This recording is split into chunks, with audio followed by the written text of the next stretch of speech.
Hello everyone, welcome to the Neverhood 1 Chronicles config and tech video. Get my notes open and my install folder for the game. So I've got my install folder over here and just everything we're going to go over here in this video.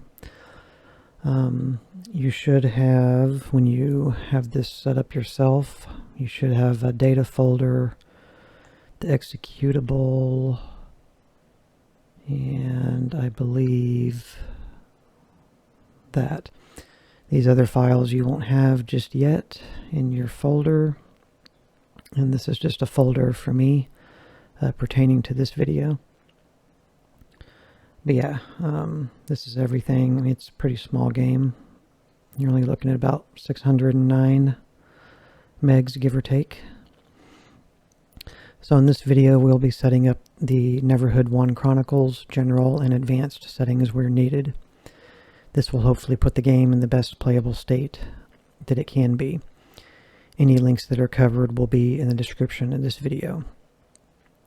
So the first thing we'll talk about here is installing and patching. And these links will be in the description of this video. They're just here for my reference.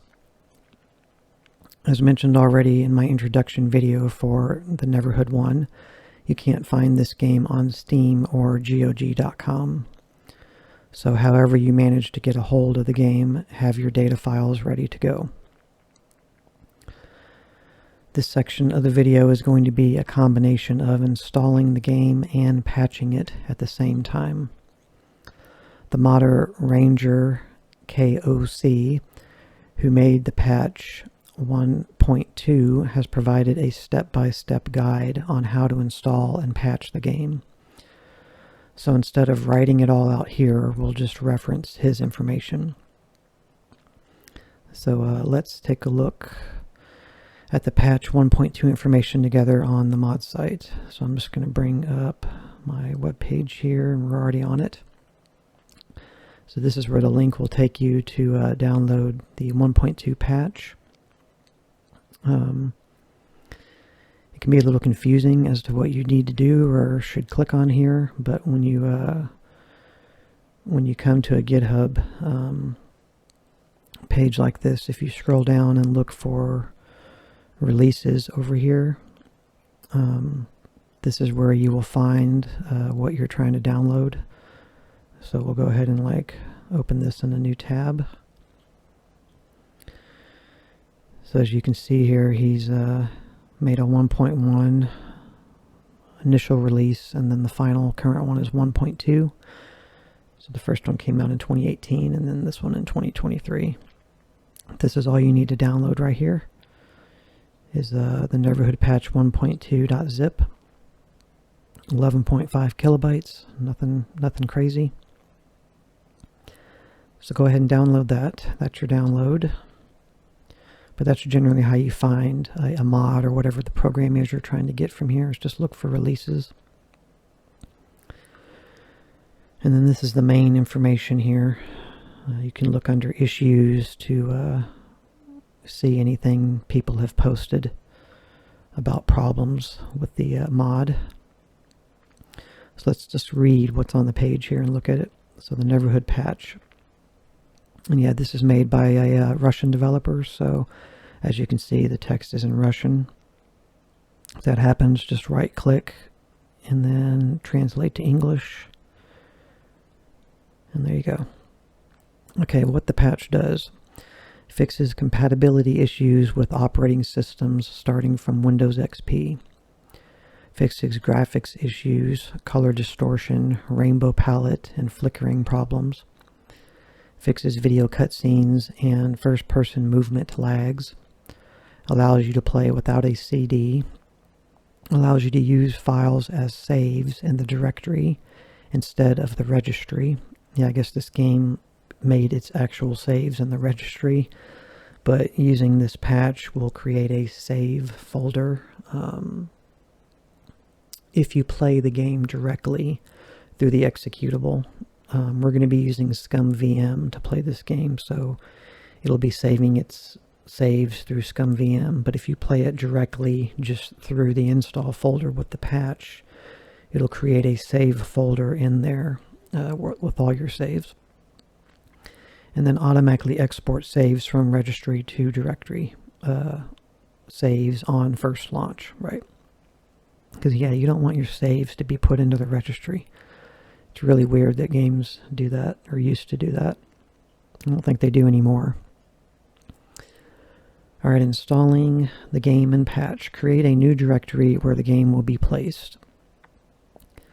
So just, you can make it on your desktop for now and just drag it to a permanent place later. Just create a folder and call it like Neverhood 1. And then you need to copy the following game files from disk or other source to the created directory. So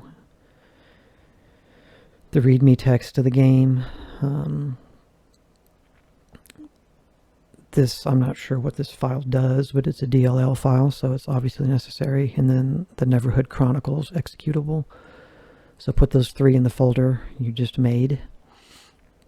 In the game directory, create a directory data and copy the following files into it.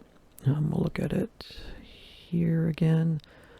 You shouldn't even have to create that folder. It should already be created in the data structure that you're dealing with. It has these BLB files, .blb, AC, HD, IM, S, and T. They're 608 megs, so this is the bulk of what takes up the space of the game. This is the data. So yeah, you shouldn't necessarily have to make a folder. It should already be made. So just put that in your Neverhood folder with showing the executable, this SMAC file, and then the README text. So those 3, and then the data folder with these files all go in there. And minimize. All right. Shows you again here. Those are the data files. You shouldn't have a space here. Make sure you don't. That's just a I mean, we can verify it, but yeah. So make sure you don't have a space here. That's just a typo on the modder's part. There shouldn't be a space. And then the next step is copy the files ddraw.dll and this file to the game directory. Open the file properties. Let's see, we'll actually discuss that in a second. Let's look at this here. So these are this is why I made this folder, YouTube video folder. So here's the patch when you download it, as I showed you under releases. And you're going to have these 3 files located in it. ddraw.dll and nvhpatch.dll, and then a readme file for the mod. So you want to take all 3 of those and drag those in here. And I'll go ahead and get rid of this. So now you should have exactly what I have. 7 files in your data folder, and then 7 files total in the root directory. Data nhc.exe, the 3 DLL files, the MD, which is a document file, and a TXT.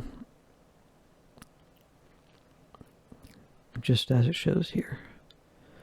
As a result, the game directory structure should look like this. So if it looks like that, then you're good. So as he states here,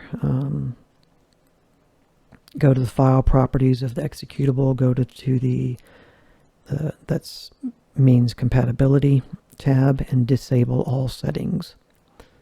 Launch the game using the nhc.exe, which we're not going to be doing because we're going to be using this through ScumVM, so this does not apply. But you still need this file for the game to work.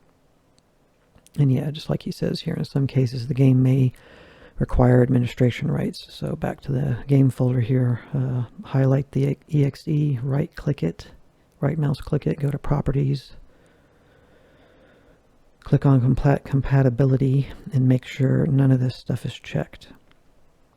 you can click on change high DPI settings, and if this is not already checked and set on application, you can go ahead and do so before you first launch the game. More than likely, once you launch the game for the first time and then you quit the game and or Windows is automatically going to put these settings in here, because they may just look like this, grayed out, not checked. But I recommend just go ahead and do this. It's going to help to make sure that the game window presents in the right resolution and not in some kind of weird like small window in the top left corner of the screen. So just go ahead and do that if it's not already like that, and uncheck all of this. And as he mentioned, if for some reason the game won't start, or when you try to save your game, if not using ScumVM to save, you can't save your game or something, then you might need to come in here and tell this to run as administrator.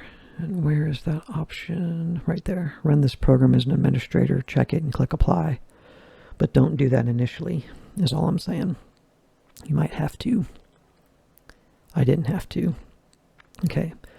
Description of the patch. So what does ddraw.dll do? It fixes graphical compatibility issues, and it loads the nvhpatch.dll in the file nhc.exe. Is not patched to work with it. So it applies the fixes that the mod is capable of doing, and it also injects the other DLL that's in this mod into the game so that it can do its thing. The nvhpatch.dll stores game saves as files and specifies the BLB file search directory. BLB referencing these data files in the data folder. Setting up parameters. There are several settings that can be configured by creating files in the game directory. I didn't mess with any of this, but we'll go ahead and look at it. File integer-scale.mode, integer scaling of the image in full screen mode. So some method of maybe getting more of a precise, not resolution, but ratio aspect.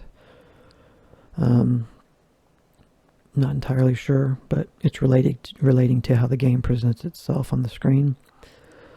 Disable-scale-filter.mode disables the bilinear filter for scaling images in full screen mode. Yeah, I can see why that's there, but scanlines.mode enable the CRT TV line scan effect in full screen mode. So if you want like old school looking lines, you know, like you'd have on an old TV from the 90s. Windowed.mode if you want windowed mode in original size. And then windowed 2x times, or 2 times dot mode. Windowed mode in double size. So it says by creating files. So I guess if you just make a file and call it .mode. So like you would make a .txt file and then just rename that file and erase the .txt and put .mode and then save it, and then it will do something. I don't know. But yeah, these are just like additional things you can mess with if you want to, but not entirely necessary. About the project is written in C++ using WinAPI. The project does not use standard C++ libraries, including CRT. An alternative to the CRT is a minimal implementation with a set of necessary functions which reduce the total size of the patch files to 20 kilobytes. The development environment used is Visual Studio 2010. Okay, so here's the developer, Constantin.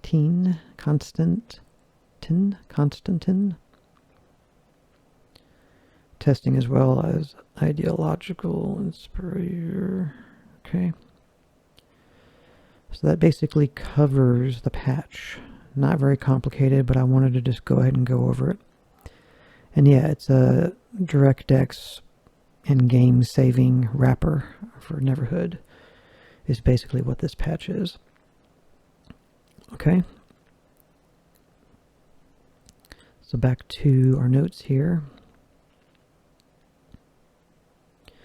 Okay, so now that we are done with the game, with that, and the game is installed and patched, it is now playable for the most part at this point. However, we can improve it a little further.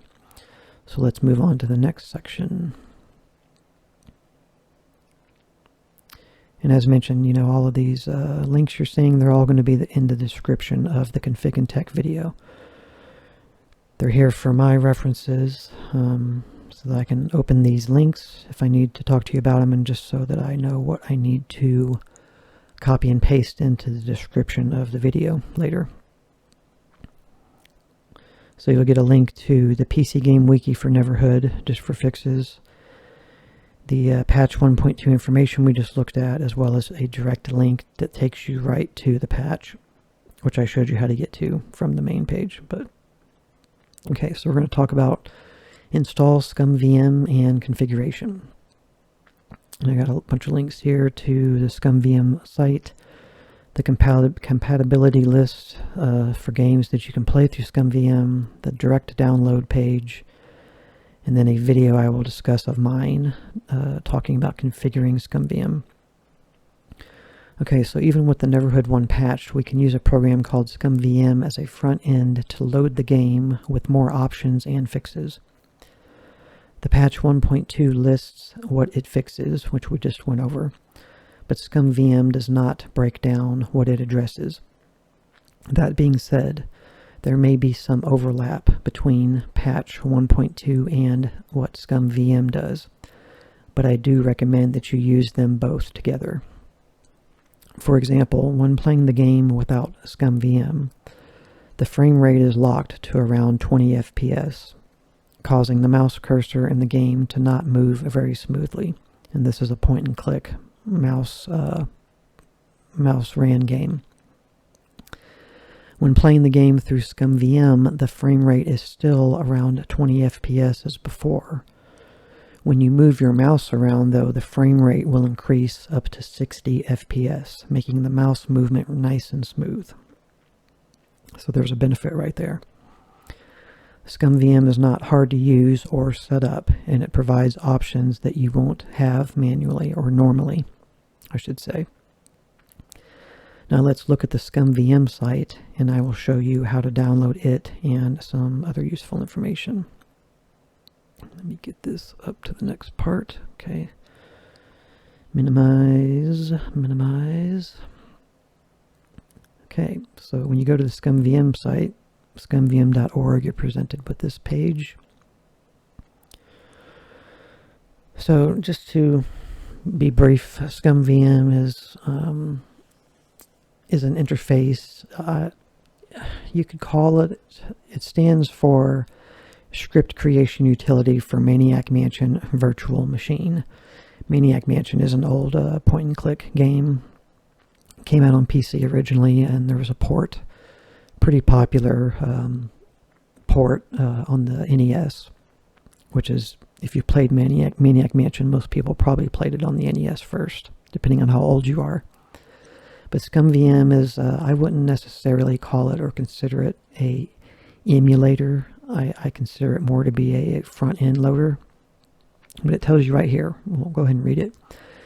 What is ScumVM? ScumVM is a program which allows you to run certain classic graphical, adventure, and role-playing games, provided you already have their data files. The clever part about this, ScumVM just replaces the executables shipped with the games, allowing you to play them on systems for which they were never designed. ScumVM is a complete rewrite of these games' executables and is not an emulator. There you go. ScumVM supports an extensive library of over 325 adventure games, including classic titles from iconic studios such as LucasArts, who make Maniac Mansion, Sierra Online, which makes the games Space Quest, King's Quest, Police Quest, Revolution Software, Cyan Inc., who made Myst, Westwood Studios, alongside groundbreaking games like the Monkey Island series, Broken Sword, Myst, Blade Runner, and numerous well-known titles. You can experience truly obscure adventures and discover hidden gems. You can find a full list and details on which games are supported and how well on the compatibility page. ScumVM is continually improving, so check back often. Among the systems on which you can play those games are Windows, Linux, Mac OS, iOS, Android, PS Vita, Switch, Dreamcast, Amiga OS, Atari, Freemint, RISC OS, Haiku, PSP, PlayStation 3, MIMO, GCW0, and many more. So yeah, that explains it better than I could. It's not an emulator, it's more of a front-end loader, and yeah, you just need the data files of whatever the game is, and it basically, the people that support this have tweaked the executable necessary for the games to fix problems the games have. So, really commend the people that work on this and keep it going. It's always updated. That's another thing. Always check for updates for the program, because there's always new ones coming out. So yeah, the first thing that you'd want to look at is the compatibility page over here, and when you go there, you can scroll through and it breaks down lists based on either the developer or the game engine that's being used. So like here's Sierra game compatibility, and you can see King's Quest games listed here. There's the Leisure Suit Larry games, Police Quest, Space Quest. Or, if you wanted to look for, say, the Neverhood, for example, just do Control F and then start typing in the Neverhood. And there you go, the Neverhood. And then it tells you over here in this column how good playback is going to be for it. And for this game, it's rated as good. Some are untested or excellent, bugged. So they let you know the status of how well you should expect it to play. But this is a great place to, determine if a game you're trying to play is playable through here, because if it is, this is going to be the best option for playing it. And then you have a lot of other good things. There's screenshots, there's free games you can get that play through, demos, documentation, facts, wikis. So, you can get a lot of your questions answered. But the direct downloads will take you over here, and you're presented with this here, and you generally just want to click whatever is listed at the top here to download, and then just install it on your system like any other program. It's a basic thing to install. It's not complicated. And updating this program works extremely well. It's all internally done. The game will check, or the game, ScumVM will check weekly or monthly for new updates, like I said, which they're pretty often released. It will shut down the program, update the program, and then offer to run it again. So you don't even physically have to download anything except for the first time that you get the program. It's all done internally afterwards to update. So super cool. These developers, of ScumVM know what they're doing for sure. Okay, so that covers getting at ScumVM and what ScumVM is. Go ahead and close this. Go back to our information. Okay, so now that ScumVM is downloaded, go ahead and install the program. Once you have ScumVM installed, I would recommend that you pause this video and go watch my ScumVM on PC configuration video on my channel. That video shows how to configure the global settings for ScumVM in detail. In this video, I will just be showing you how to configure the Neverhood 1 for ScumVM settings. I'll provide a link to the global ScumVM settings video in the description of this video. And that will be this link here. that takes you to my video showing you how to just do the initial setup of the ScumVM software. Considering there's a lot of games I'm going to be playing through this software, I don't want to show this every time I make a config and tech video for a game, so I've cut this from my Space Quest 1 game that I did. That was the first game that I played on my channel using ScumVM, so I took a chunk out of that video and then made a separate video so that I could link to it later in situations like this. Okay.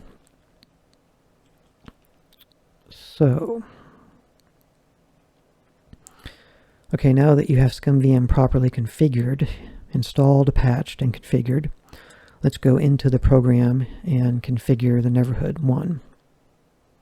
So I have that open down here already, my ScumVM program. Sorry if it's blinding white. So yeah, you know, kind of giving away games I'll be playing in the future here.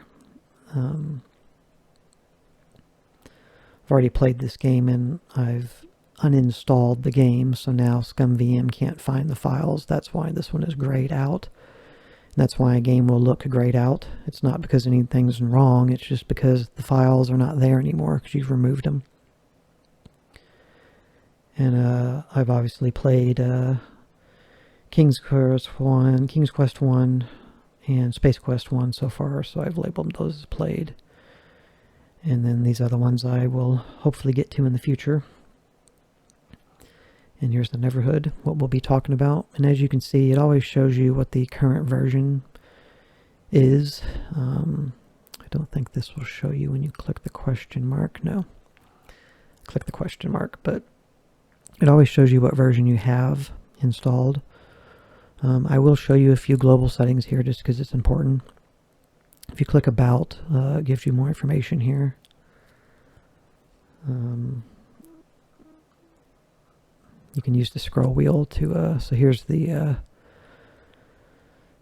developers from the team. I want to show their names up here and give them their due credit.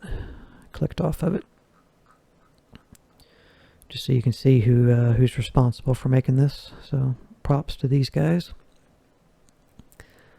So global settings, do go here. Obviously, you will if you watch that video I showed you. Some really important things in here is under miscellaneous. This is where you can set how often ScumVM checks for updates, and I just have it on weekly. But you can come in here and physically click a button here to force it to check. And I just recently updated this, so I'm current. But then you'll get the prompt to get an update if there is one. And the other key thing of importance, besides everything else, under key maps, there's a global key binding for main menu. This allows you to access options within ScumVM while you're already playing a game, so you don't have to quit the game to get into these settings. If you make a keybind for this, which it will have one by default, I've just changed it to be page down because that's where I want it to be. But if you click that in when you're playing a game, it'll bring a pop-up window and it'll allow you to do something like to modify keybinds for the individual game that ScumVM is using, and you can do this without quitting, so make sure you have a keybind signed for that. Okay, obviously you can double click or click start and that'll play the game. And once you play a game and you've made progress and made saves, do note that when you come back into ScumVM later to play the game, because this is how you need to start the Neverhood, you need to come in here and start it. You don't want to go and open the, you don't want to execute it from here or say make a shortcut to this file in Steam to play the game. You want to make a shortcut to ScumVM's executable because you want to make sure if you launch it from here, you're only going to be getting the patch fixes and whatnot applied to the game. You have to launch it through ScumVM to also get the additional fixes ScumVM does. So you'll be coming into here and starting the game. If you've already got saved progress, it's way quicker to click this first and then start your game from your autosave that ScumVM makes or physical saves you've made through the game. Otherwise, you got to start the game and get through the load in title screen, load your game, whatever, through the game. If you do it through here, you'll instantly be loaded into the game automatically at your last load spot, so it's a quicker way to get into the game. Just a little tip.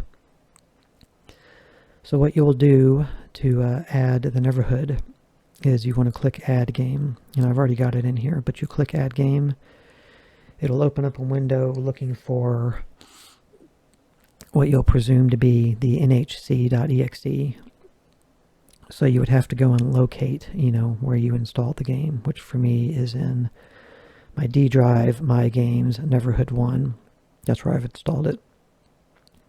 But with ScumVM, it's not really looking for the executable of the game you're trying to use, because as it said on the page, ScumVM basically replaces or modifies your existing executable with its own information. So what it's actually looking for is the game data. So in this case, you need to go into the, you need to tell the ScumVM to look for this path, essentially right here. It needs to find your data folder. If you go to the executable and use that, it's going to give you some error. I'll try to do it here and show you. Let's go back to there. It doesn't even show it, actually. It doesn't give you the option because it's not looking for the executable. It's looking for the data files. So that's how you'll get it to work, because you'll come in here and you'll be like, well, the executable is here, but it's still telling me to pick something, and it says ScumVM could not find any game in the specified directory. It's like, but that's where my executable is, but it's looking for the data folder. So that's all you need to do. Then you'll be presented with this screen here. And it is worth mentioning, now that I was assuming, that ScumVM was tweaking the executable, but it could be flat out replacing it. And if that is the case, then what the patch does that we applied may not even have any bearing on it being used, because if ScumVM doesn't use the executable that's there, then the patch that we applied is not being utilized. But it's most likely that a lot of what that patch is doing is already implemented into ScumVM, but I don't know for sure, and that's why I'm telling you to initially go ahead and patch that executable, but then also use ScumVM. Somebody else would have to confirm that for me, but by the time that may be confirmed, what I've already said in my video is already going to be done and made. But from my playtesting so far, I haven't played through the whole game yet using that patch in ScumVM, but through the initial testing I have done, everything's been fine. So they may be overlap with what they're doing, but it's not affecting the game in a negative way. So once you have that there, that screen will pop up. You can click Game Options to get back to that setting, and you're presented with this. You'll have a Game tab, Graphics tab, Key Maps, Audio, Volume, and Paths. You'll have an ID for the game, which I don't know if you can change. Looks like you can. Don't change that. Leave that alone. That's something internal that's probably being looked at for being labeled a certain way, certain spelling and all that. So just leave that alone. This name here, you can adjust. However you want that to be presented is okay. So you can change that, because that will affect how it looks in the list here of your installed games. And then you have language. I can't change anything because English is the only option, but if it had any other choices you could change it, but it's grayed out. We're doing this obviously on the Windows platform, but you can see here all the other different things that might be supported. Even the NES is listed here. That's interesting. But yeah, you want this to be on Windows. A lot of this should be pre-populated information. So here's where you get a little more choices that you're not going to have when you're not using it through ScumVM. So you have use original save load screens. When you play games through ScumVM, you can save the game like you typically would have when playing the game, but you'll always have the option to save the game directly through ScumVM's interface. And if you don't check this, then it will do it that way, and it will just save through ScumVM. ScumVM is going to be saving anyway. It's going to be making autosaves when you play these games, which would not have been the case when you were playing them originally. So a nice fail-safe, if something happens with a save file, the game is always actively making autosaves. But unchecked, it will use ScumVM's interface, which will look like its coloring and layout. But if you check this, it will use the game's save and loading screens, which I like to do, just to present the game how it would have looked. So I am checking that. Skip the Hall of Records storyboard scenes. This I mentioned briefly in the introduction video. There's around 40 different separate screens of story and lore text that you can read in this game, which I intend to read when I play. And this gives you the option to completely skip those screens like it would in the Japanese PlayStation 1 version, where when you enter the first screen, instead of loading that first screen, it just skips you ahead right to the 40th screen or the screen past that and just doesn't go to these at all, because there's nothing in those screens except walking to the next one and reading text. So this is a way to do that. I'm not going to be doing that because I want to read what's in these screens and I want to keep what's in the game. And I wouldn't necessarily suggest that you do this if it's the first time you've ever played the game. I would leave it unchecked. But future playthroughs, or if you really think it's going to be just that big of a deal, you do have to walk between the screens, and you do need to get to either the last screen or the screen after to pick up a critical item. So they do kind of force you to do it.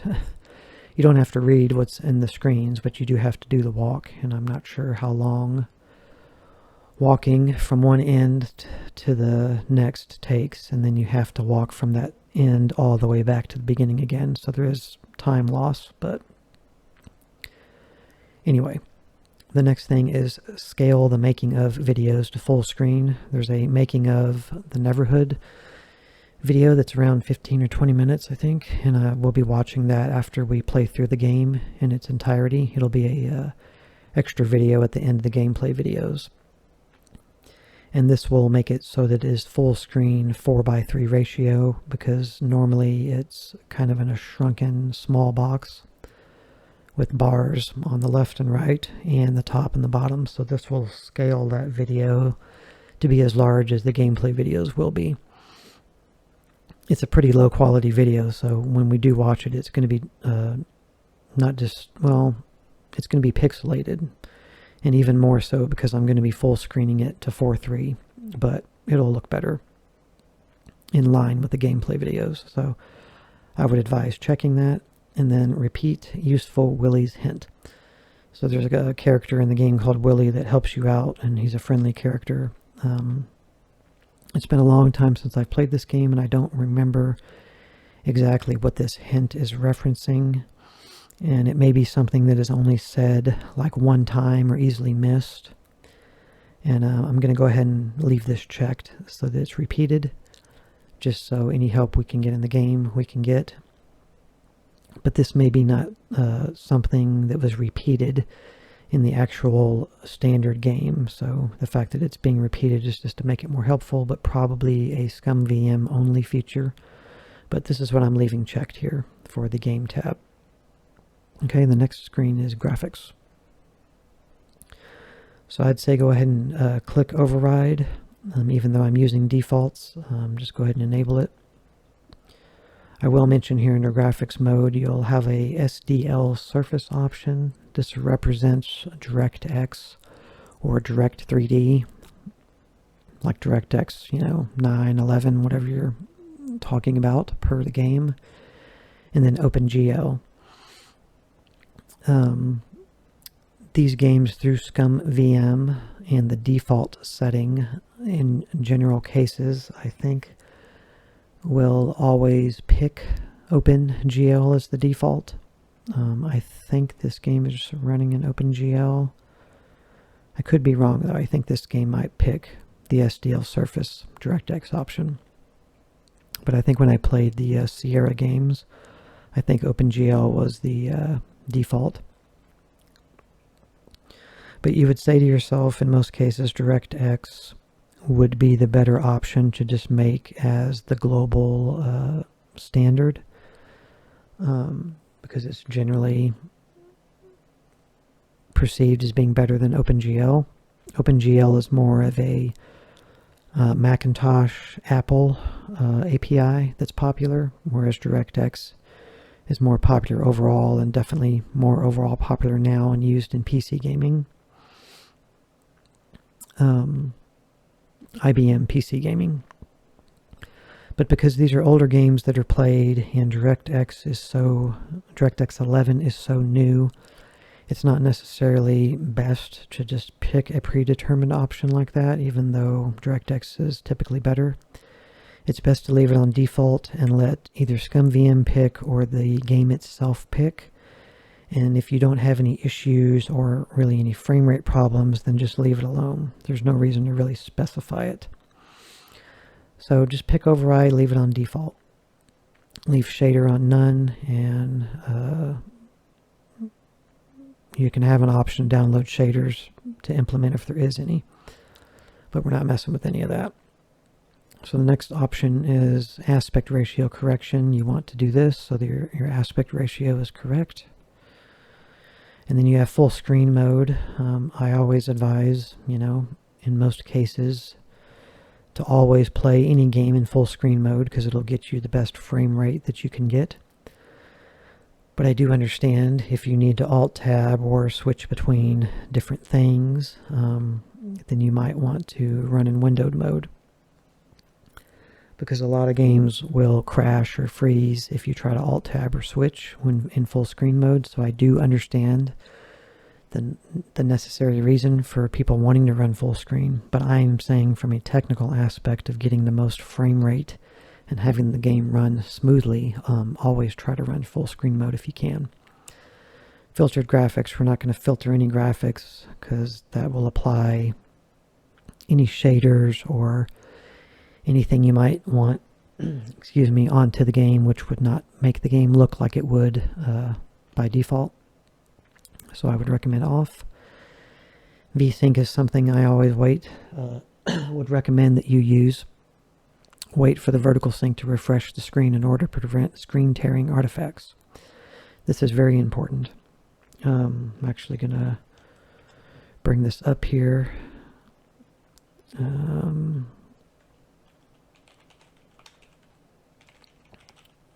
I want you to see an example because I do talk about this from time to time, and I still think there's a lot of people out there that don't know what screen tearing is.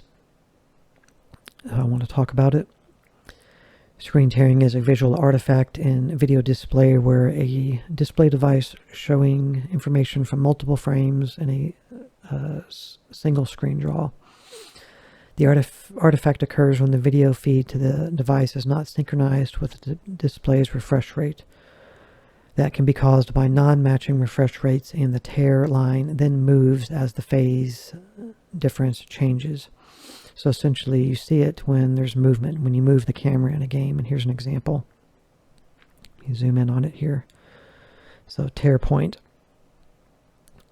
So it literally looks like a dividing line in the graphics. So you can see here, this part right here, should be connected up over here if it was in correct alignment with the picture. And you would see this when you move the camera. And you can see here, this piece here should actually be here. And it's something that you'll see briefly when you move camera. Here's a great example of the sidewalk, how it's skewed. And I can't stand it personally, and I really don't know how other people can. See, in this case, you got a tear point here, and you have a tear point here. And so this is due to not having VSync matching the refresh rate of your monitor or television. So if your game is trying to push 120 FPS, you know, but your monitor, your frame rate, or your monitor or TV is only rated for 60 FPS, you're going to get tears like this. So that's what that looks like. Now, a lot of people won't use it, especially in the speedrunning community, because it can give you input lag to some degree. And of course, if you're speedrunning, input lag would be a very bad thing when you're trying to, you know, get a world record. So you would be willing to put up with the screen tearing artifact and the visuals.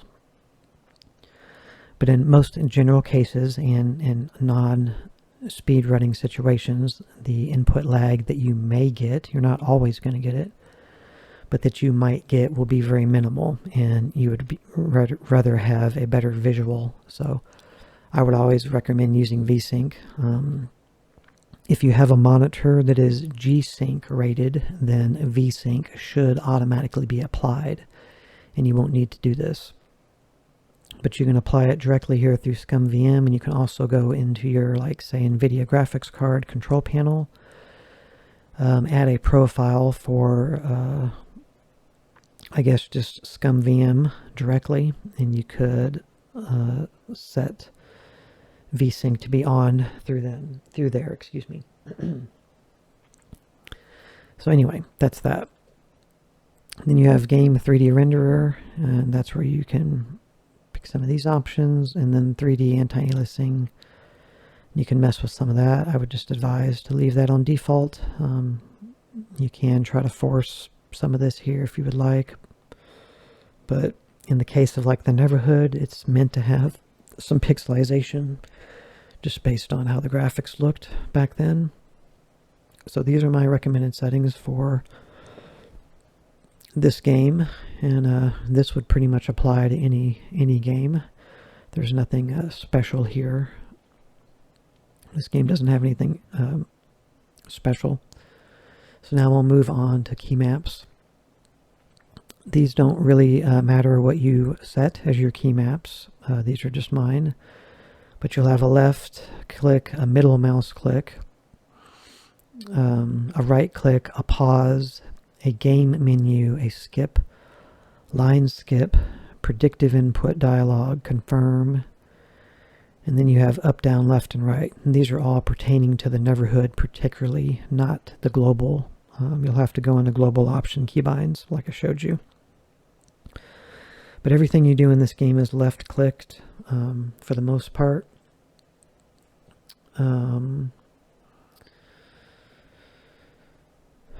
Let's see. Middle mouse, it says pause. I'm trying to remember what the keys do. So skip, I have that. I'll discuss the keybinds, what they do, because they're not really actually correct. Pause actually doesn't pause. I think that brings up, what does that do? I think it's maybe skip. Skip is what actually like brings up the inventory screen, but it's labeled as the skip screen.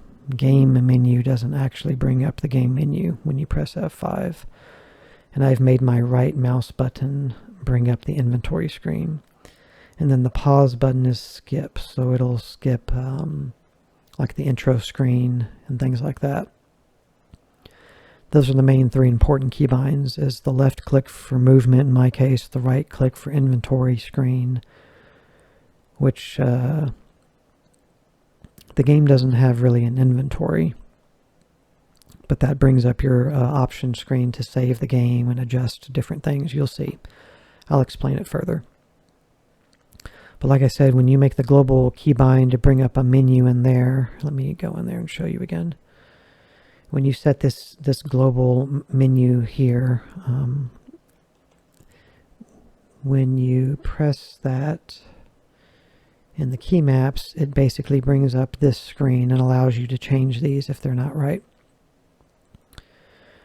And then enter key or return for confirm, and then up, down, left, and right lets you use the arrow keys for movements within like the inventory screen or whatever. But you're going to be doing everything with the mouse in this game. And yeah, escape might have been the default key to bring up the inventory, and if you assign that to your mouse, then you literally don't need to use the keyboard at all, except for maybe the keybinds that you might have associated here within ScumVM. But yeah, everything will be, you know, left-click mouse driven. So there's the keybinds. Then we have audio. I've also overridden the settings. Here you could click, you know, if you want the game to use like stereo speaker for like an old Sierra game, you would do that here. Or if you want to specify using the MT32 Roland to emulate MIDI. But that doesn't apply to this game. Just leave it on default and it'll use everything correctly. The game will sound as it should. I've already confirmed, so you don't need to do anything other than default. Same thing with this. I'll leave it on default. All of this doesn't matter. I just put it on both by default. It was probably on one of these others by default. There's no speech in this game, but just put it on both. Subtitle speed doesn't matter. Just leave it on 60. And then volume. Override checkbox.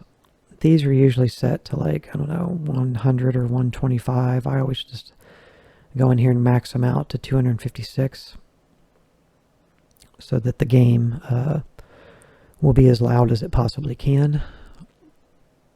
And then path will just show you your save path for save games, extras path, whatever that may be, and then the game path itself. So here you can see where it's looking for the data folder, so that you can, you know, modify things. Just leave these as default and none, and that's all good. And these are all your settings that you should need to apply here for the Neverhood. And so as mentioned again, when you come in here, if ScumMV doesn't automatically tell you there's an update, you know, it's not a bad practice to just go into global options, click on miscellaneous, and trigger an update to make sure you got the latest version. And if there is one, just take it. It's a quick install, all internal, done really quickly. My version, as you can see right now, is 2.81. That's just as at the time of recording this video. By the time you might watch this video, there's probably going to be a completely different version out. So go ahead and just get whatever the latest version is. You don't have to play on the 2.81 version to have everything work. Get the latest version of what's out there. And so, like I said, start the game from here. You always want to run this from ScumVM when you play it. And then once you've made saves and you come back later, click load and access your save from there to get into the game quicker. Otherwise, just starting the game, you'll have to go through the game's load up first to load your game. Okay, so that covers ScumVM for the Neverhood. So we'll exit that. Get back to our notes here. Okay, so any information about the settings or controls within the game itself will be discussed in the gameplay part 1 video. So once we get into the gameplay, I'll show you how to get into all that. So in the next video, we'll be getting into the gameplay. Thank you very much for watching and listening, and I will see you in the next video. Bye.